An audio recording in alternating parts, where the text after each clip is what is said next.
Oui, mais c'est une technique ancestrale pour passer d'une page à l'autre. Salut toi, c'est Queen Camille. Bienvenue dans la boîte à cul, un format d'utilité publique. Et ce n'est pas moi qui le dis, ce sont les 100 000 personnes qui ont fait le choix judicieux de s'abonner à cette chaîne. Parlons tout de suite de sexe.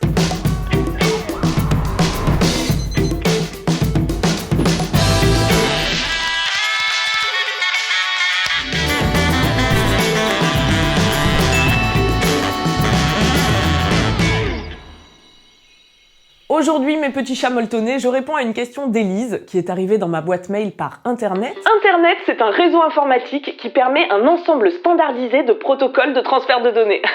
Ok, question. Salut Queen Camille. Salut ma fraise des bois. Dans toutes mes relations sérieuses ou non, je rencontre le même problème. La société a ancré dans mon esprit que l'homme domine et gère le rapport sexuel. J'ai donc tendance à attendre que mon partenaire fasse tout, ce qui me mène souvent à de l'insatisfaction, voire de la frustration. Je ne sais pas comment lui faire comprendre que j'ai envie de faire l'amour ou lui suggérer une position. On m'a souvent dit de me lâcher et de simplement me lancer, mais malgré toute mon envie et ma détermination, je ne comprends pas comment faire et quel geste avoir. Je n'ai pas envie de perdre le côté sensuel en plaquant directement ma main sur son paquet comme une vraie beauf.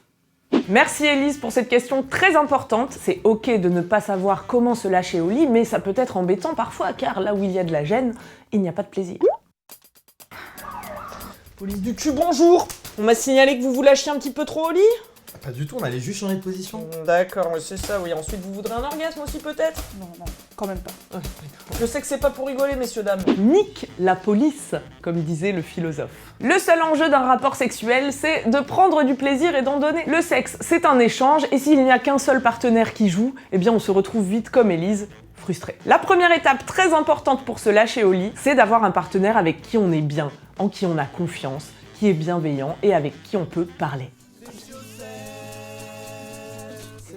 Quelqu'un aussi, si possible, d'assez intelligent pour comprendre que c'est ok de ne pas avoir envie des mêmes choses au même moment ou de ne pas aimer les mêmes choses au lit, tout simplement. Sinon, tu vas avoir peur de t'exprimer, c'est humain, parce qu'on a peur que nos limites et nos désirs fassent fuir l'autre si on lui révèle que non, on n'a pas envie de sodomie à 8h du matin. C'est donc, d'après moi, hyper important d'avoir une relation de confiance avec ton partenaire, que ce soit ton mec attitré ou un coup d'un soir. Partons du principe que tu as trouvé ce partenaire très sympa, alors quels sont les autres trucs qui peuvent t'empêcher de te lâcher au lit? Oh, et bien 2-3 ingrédients sympathiques tels que la gêne, si on nous a répété que le sexe c'est sale, mais aussi la honte, si on nous a répété que le sexe c'est encore plus sale pour les femmes, les complexes physiques, la peur d'être jugé, celle de perdre le contrôle ou encore celle de frouter subrepticement. Ce qui nous empêche de nous lâcher, ce sont donc bien souvent les barrières que l'on se met dans la tête. Alors pour faire la nique à toutes ces idées, la nique. Eh bien, il faut travailler à les déconstruire et donc être patient avec soi-même. Et puis, pour se défaire de toutes ces petites voix qui nous bloquent,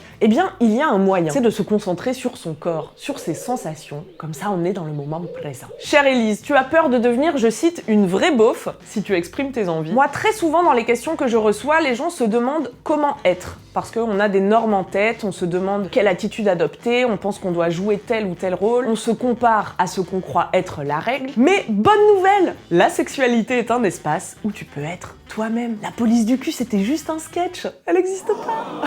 Parce que tu es responsable de ton plaisir, donc tu vas prendre les choses en main, girl. Ça veut dire d'une part que tu n'as pas à te forcer à faire des trucs dont tu n'as pas envie ou qui ne te ressemblent pas. Tu n'as rien à prouver. Et ça veut dire d'autre part que tu as le droit d'exprimer tes envies à toi grâce à cet outil magique que l'on appelle la communication. Alors plutôt que de lui saisir le paquet tel un petit animal sauvage, voici d'autres manières de communiquer tes envies. Tu peux communiquer avec ton corps, en bougeant, en plaçant ses mains où tu le souhaites, en exprimant ton plaisir par des sons. Je t'en dis plus sur comment guider ton partenaire dans cet article sur mademoiselle.com. Et puis tu peux communiquer en parlant avec des mots. Ça ne requiert pas de compétences particulières, je pense que tu sais déjà parler. Moi, quand je dois dire des trucs qui me paraissent difficiles, ou qui touchent un peu à l'intime, on n'ose pas trop, ou alors je trouve pas les bons mots pour le dire, eh ben ma technique, c'est d'aller au plus simple, en frontal. Tu as envie qu'il sache que tu as envie de faire l'amour avec lui, eh bien peut-être dis-lui, j'ai envie de faire l'amour avec toi.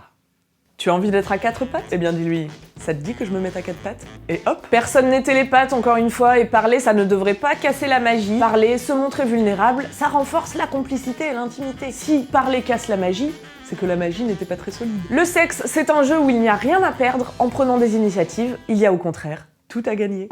Ouais, bah non, là, je suis formelle, hein. Je vais devoir vous retirer 2 points sur votre permis de ken, monsieur. 2 points Mm. Mais c'est tout ce qui me restait. Ah ouais, bah vous ferez un stage de récupération comme tout le monde, hein. Hop. Stage de récupération. Vous verrez, c'est facile. On vous attache une semaine devant du porno bas de gamme, là, et puis comme ça, vous révisez bien les bases.